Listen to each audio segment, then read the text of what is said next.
ಇದೊಂದು ಹಳೆ ಸರ ನಮ್ಮ ಮನೆಯಲ್ಲಿ ಇತ್ತು.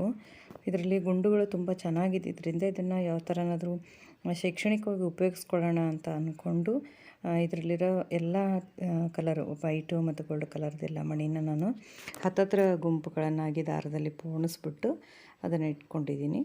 ಇದನ್ನು ನಾನು ವಿದ್ಯಾಪ್ರವೇಶ ಸೇತುಬಂಧ ಅಥವಾ FLN ಯಾವುದೇ ರೀತಿ ಚಟುವಟಿಕೆಗೆ ಒಂದು ಪರಿಕಲ್ಪನೆ ಸಂಖ್ಯಾ ಪರಿಕಲ್ಪನೆಗೆ ಈ ರೀತಿಯಾಗಿ ಬಳಸಬೇಕು ಅಂತ ಅಂದ್ಕೊಂಡು ಇವುಗಳನ್ನು ಪೋಣಿಸಿ ಹತ್ತತ್ರ ಗುಂಪಾಗಿ ಇಲ್ಲಿ ಮಕ್ಕಳು ಕೂಡ ಸಹಾಯ ಮಾಡಿದ್ದಾರೆ.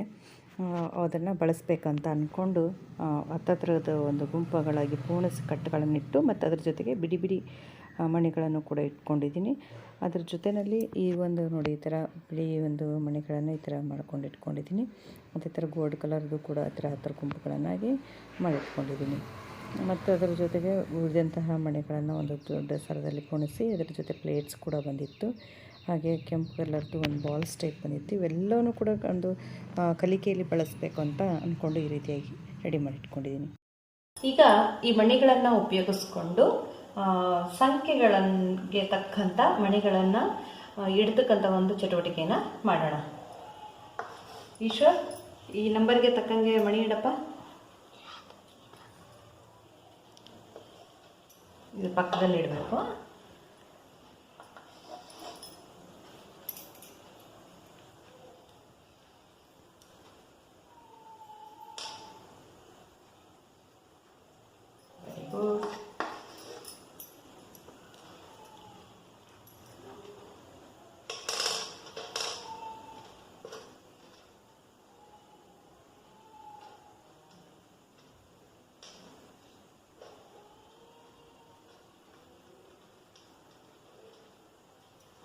ಈ ರೀತಿಯಾಗಿ ಹಲವಾರು ಸಂಖ್ಯೆಗಳನ್ನು ಹಲವಾರು ಸಲ ಅಂದರೆ 1 ರಿಂದ 9ರವರೆಗಿನ ಸಂಖ್ಯೆಗಳನ್ನು ನೀಡುವ ಮೂಲಕ ಕೂಡ ಈ ಒಂದು ಚಟುವಟಿಕೆಯನ್ನು ಮಾಡ್ಬೋದು. ಈಗ ಈ ಒಂದೊಂದು ಸಂಖ್ಯೆಯನ್ನು ಕೂಡ ಪರಿಚಯಿಸಬೇಕು.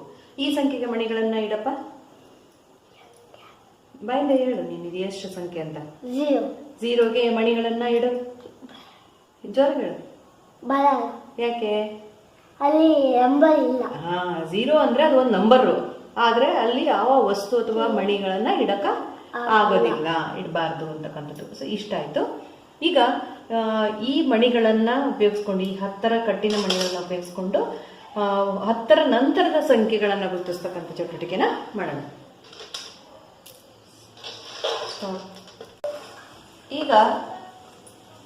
ಈಗ ನಾನು ಇಲ್ಲೊಂದು ನಂಬರ್ ಬರೆದಿದ್ದೀನಿ 11 ಅಂತ ಹೇಳಿ.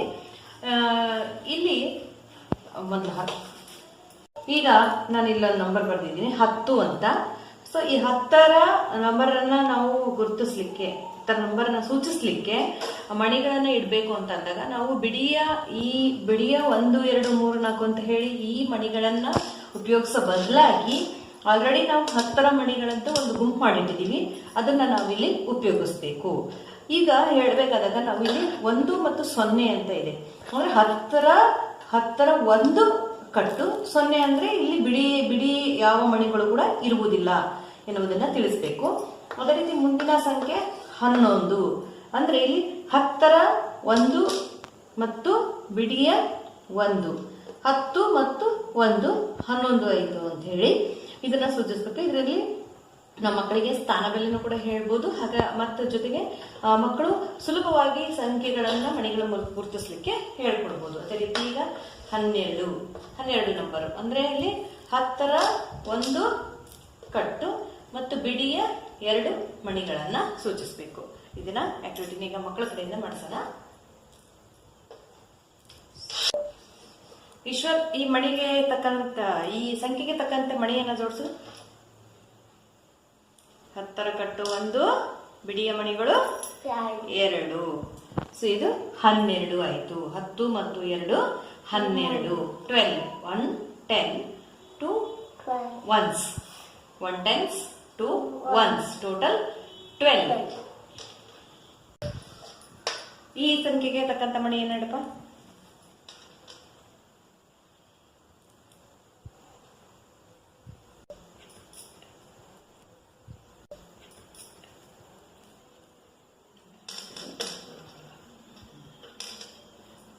ಇಲ್ಲಿ ಎಷ್ಟು ಇಟ್ಟಿ? 10ರ 1 ಕಟ್ಟು 5 ಬಿಡಿ ಮಣಿಗಳನ್ನ ಇಟ್ಟಿಯ. ಅಂದ್ರೆ 1 tens 5 ones.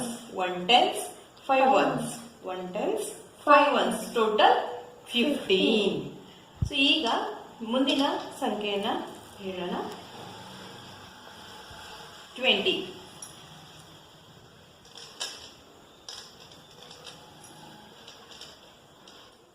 ನೋಡಿ ಇಲ್ಲಿ 20 ಅಂದ್ರೆ 2 ಟೆನ್ಸ್, 2 ಹತ್ತುಗಳು. ಹತ್ತುಗಳ ಮಣಿಗಳು, 10ರ ಕಟ್ಟಿನ ಮಣಿಗಳು ಎಷ್ಟು ಬಂತು? ಗುಂಡುಗಳು ಬಂದಿದ್ದು 2. 0 ಇಲ್ಲಿ ಬಿಡಿಯ ಯಾವ ಸಂಖ್ಯೆನೂ ಇಲ್ಲ, ಇದು 0. ಸೊ ಇದು ಹೀಗೆ ಇರಲಿ. ಬೇರೆ ಇನ್ನ ಒಂದು ನಂಬರ್ ಅನ್ನ ಬರೀತೀನಿ, ಅದಕ್ಕೆ ತಕ್ಕಂತೆ ಮಣಿಯನ್ನು ಇಡಬೇಕು.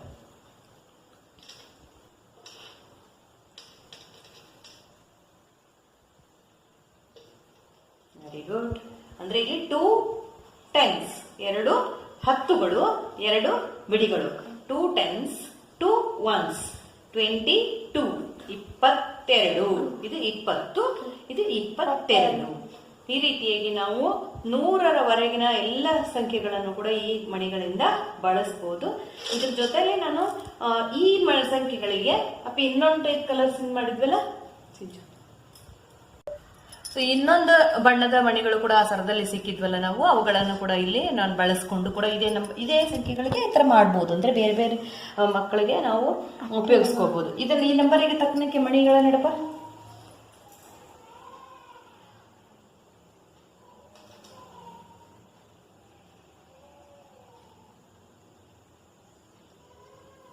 ಕೆಳಗಿನ ನಂಬರಿಗೆ, ಎಲ್ಲ ನಂಬರ್ಗೆ ಇಟ್ಬಿಡು.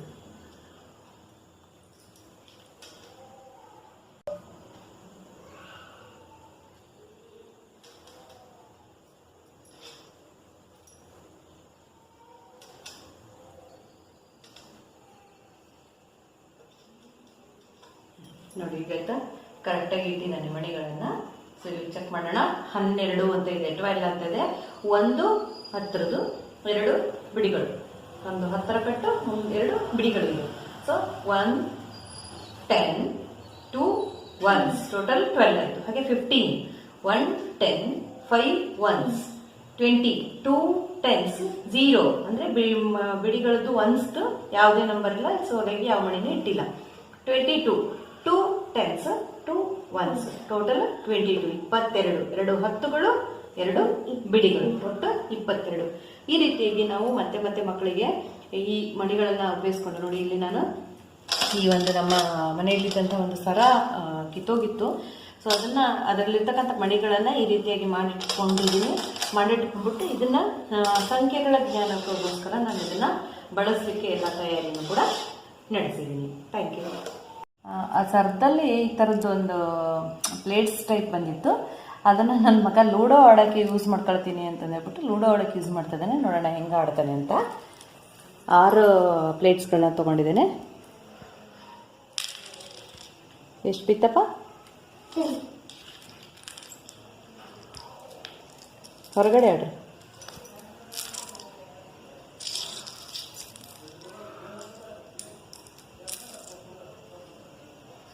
ಬಿತ್ತು. ಸೊ ಇನ್ನು ಕಾಯಿ ಹೊರಗೆ ಬರ್ತಾ ಇಲ್ಲ, ಹೊರಗೆ ಬರೋಕ್ಕೆ ಅವಕಾಶ ಸಿಕ್ಕಿಲ್ಲ ಅವ್ರಿಗೇನೆ, ಇಬ್ಬರಿಗೂ. ನೋಡೋಣ ಯಾರಿಗೆ ಫಸ್ಟ್ ಅವಕಾಶ ಸಿಗುತ್ತೆ ಅಂತ.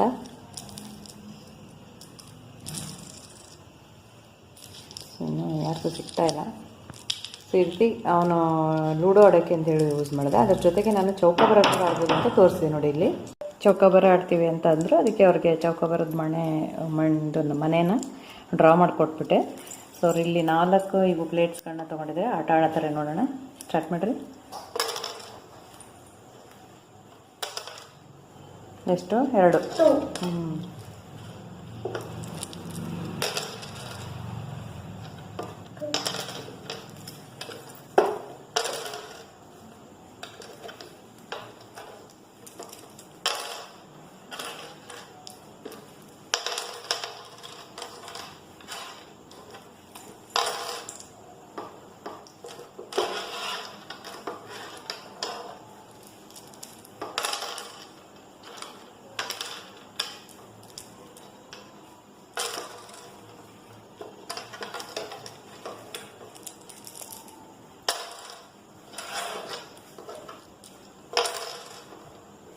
ಆ ಸರದಲ್ಲಿ ಈ ಥರ ಬಾಲ್ಸ್ ಕೂಡ ಇತ್ತು. ಈ ಬಾಲ್ಸ್ನ ಯೂಸ್ ಮಾಡ್ಕೊಂಡು ಅದೇನೋ ಇಷ್ಟು ಡಿಸ್ಟೆನ್ಸಲ್ಲಿ ಕುತ್ಕೊಂಡ್ಬಿಟ್ಟು ಒಂದು ಪುಟ್ಟಿಗೆ ಹಾಕೋದು ಆ್ಯಕ್ಟಿವಿಟಿ ಮಾಡ್ತೀವಮ್ಮ, ಅದು ಕೂಡ ಕಾನ್ಸಂಟ್ರೇಷನ್ ಬರುತ್ತೆ ಅಂತ ಹೇಳ್ಬಿಟ್ಟು ಅದನ್ನ ಟ್ರೈ ಮಾಡ್ತಿದ್ರೆ ನೋಡೋಣ ಹೆಂಗೆ ಆಡ್ತಾನೆ ಅಂತ. ಸ್ಟಾರ್ಟ್ ಮಾಡು. ಬೀಳಿಲ್ಲ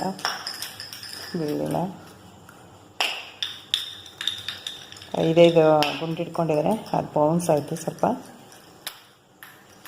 ನೆಕ್ಸ್ಟ್ ನೀನಮ್ಮ ತಕೋ, ನೀನು ನಿನ್ನ ಬಾಕ್ಸ್ ತಕೋ.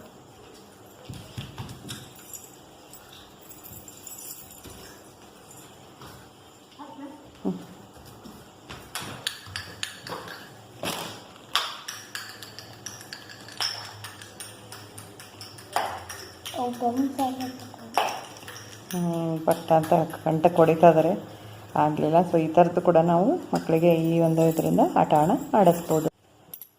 ಕೂತ್ಕೊಂಡೇನೋ ಬರಲಿಲ್ಲ ಅಂತ ಹೇಳ್ಬಿಟ್ಟು ಇವಳು ನಿಂತ್ಕೊಂಡೇನೋ ಟ್ರೈ ಮಾಡ್ತೀನಿ ಅಂತ ಮಾಡ್ತಾಳೆ, ನೋಡೋಣ ಬರ್ತವೆ ಅಂತ. ಇಲ್ಲ, ಬೌನ್ಸ್ ಆಗ್ತಾಯಿದೆ ಅದು.